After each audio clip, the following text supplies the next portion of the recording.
नमस्कार मंडळी, श्री स्वामी समर्थ.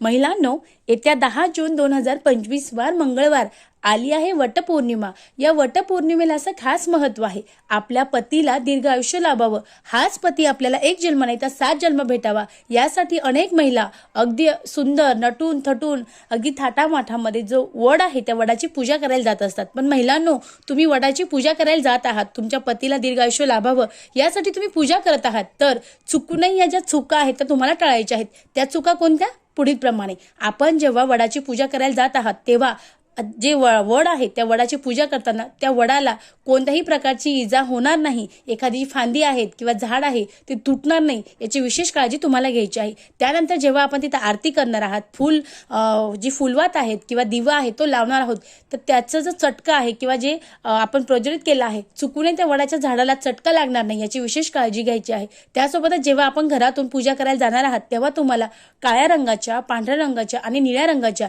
चुकूनही बांगड्या परिधान करायच्या नाही. अगदी साध्या सोप्या या गोष्टी आहेत, लक्षात ठेवावा आणि अशी पूजा करावी. सर्व महिलांना